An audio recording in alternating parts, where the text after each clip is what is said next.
bagaimana dengan hand-nya, tangannya ini? Ini kas ya. Posisinya seperti claw hand ya. Claw hand, lam ke paralisis di sini. Nah, forearm-nya ini mengalami supinasi ya.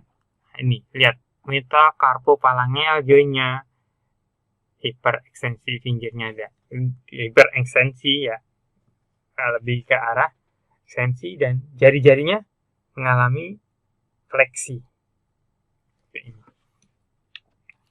Nah, bagaimana dermatomnya di sini? Coba teman-teman lihat di sini area-area pada anggota gerak atas ya.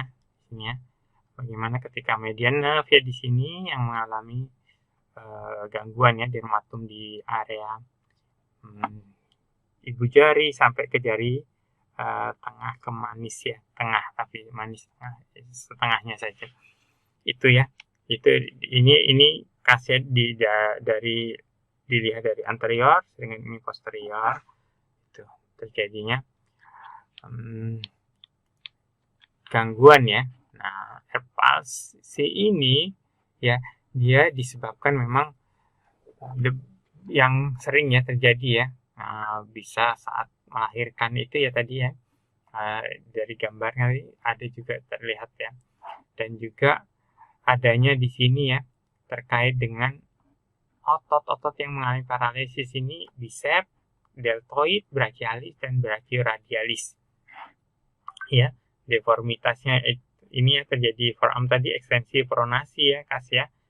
Nah, disebut juga ini sering di portative hand di sini.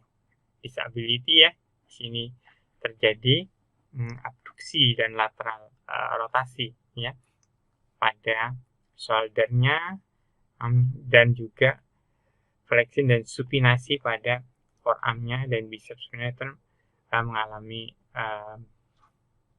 hiporefleks ya, jadi mengalami ya penurunan kekuatannya juga ya, terkait juga sensasinya juga terganggu. Nah, ini. Nah, sedangkan lamke paralisis ini di lower trunk of the brachial plexus, jadi di lower brachial plexus ya, yang kalau lahir ditarik tangannya itu ya, di apa bergantung tadi ya, itu dampaknya adalah bisa terjadi lesi pada otot-otot intrinsic muscle ya dari hand dan ulnar flexor dari wrist dan finger. Ini demikian disebutnya claw hand ya untuk lamke paralisis ini.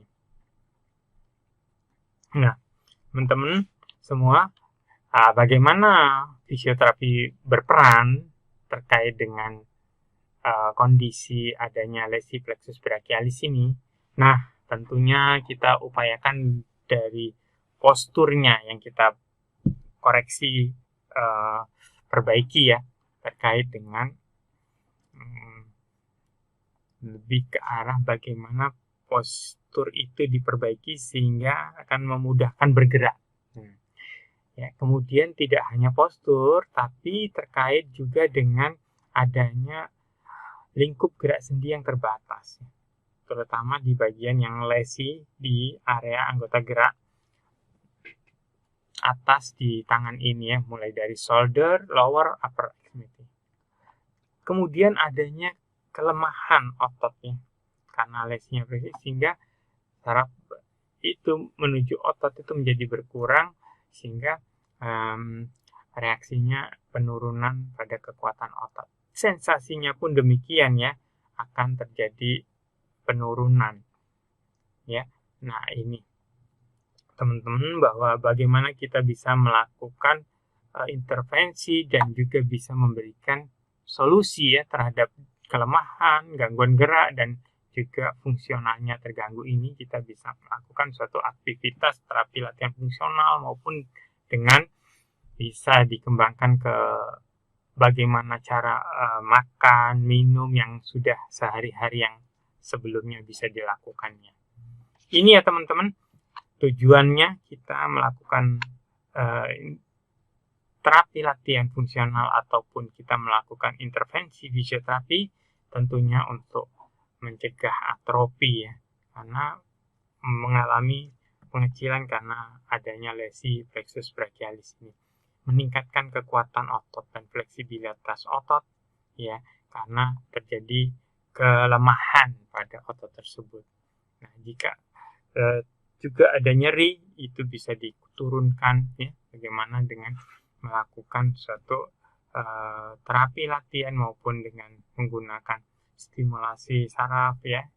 Ada yang namanya ya untuk menstimulasi, ada juga untuk mengurangi nyeri dengan trans electrical nerve stimulation ya, transkutaneus ya, tepatnya di area-area yang nyeri bisa diberikan. Nah, mengembalikan fungsi struktur yang diinervasi oleh saraf yang mengalami kerusakan, yaitu saraf tentunya ada medianus ya, kalau carpal tunnel syndrome ya, yang bagian distal ya. Ada juga yang di bagian proxima ada pronator teres syndrome dan AIN entrapment. AIN anterior interspace nerve entrapment. Nah, ini juga bisa diupayakan ya, kita melakukan latihan untuk bagaimana memperbaiki dari saraf plexus brachialis ya. Di sini ya ada latihan menekan tangan di sini ya, bisa ya, ada namanya isometric neck flexion, jadi berusaha untuk menunduk tapi ditahan. Bisa juga neck extension ya, untuk melakukan gerak. Bisa juga menekuk ke ini ya, mempertahankan dengan lateral fleksi ya, gini kita tahan. Jadi isometrik ya sifatnya ya, tetap cuman berkontraksi dengan ditahan ya. Bisa juga dalam posisi berbaring, bagaimana untuk menundukkan kepala ya. Di sini juga bisa ini juga nekuk ke kepala ya, juga di sini terutama bagian hand dan knees ya, di sini untuk seperti itu ya, merangkak ya. Bisa juga dilakukan angkat kepalanya. Di situ juga ada yang disebut shoulder shrug ya, di sini angkat bahu ya, bisa juga shoulder abduction. Ini latihan-latihan yang bisa dikembangkan ya untuk gangguan pada lesi plexus brachialis. Tentunya kita mengadaptasi dengan diagnosis fisioterapi dengan menggunakan ICF ya, supaya secara internasional kita diakui, karena ini sudah internasional. Maka tentunya mengacu pada adanya impairment dari gerak dan fungsinya apa nih. Nah ya, dari kondisi misalnya lesi plexus brachialis tersebut, apa saja nih yang mengalami gangguan impairmentnya pada strukturnya ya, terkait saraf di plexus brachialis ini ya. Ini apakah terjadi kerobekan ya di sini, dan juga dampaknya gimana nih, ada mengalami kelemahan otot ya, atau hilangnya sensasi di anggota gerak atas, terutama di ini ya, di tangan ya. Kemudian bagaimana aktivitasnya dalam hal misalnya makan, minum, ini terjadi keterbatasan tidak. Nah, ini tentunya akan menghambat di berpakaian, atau ini akan mengalami hambatan ya, mengalami keterbatasan. Nah, bagaimana dengan di kaitannya partisipasi ya, mungkin di pekerjaannya, di sekolahnya, ini berdampak juga ya pada hambatan untuk sosialisasi di lingkungan kerja. Juga dikaitkan dengan faktor lingkungan ya, faktor yang mana di situ bagaimana rumahnya ya, terkait dengan mengganggu nggak ketika posisi-posisi yang di area-area yang mengalami lesi itu, gimana bisa nggak melakukannya. Misalnya di kamar mandi itu ada handrailnya nggak ya, seperti itu untuk pegangan ya, seperti.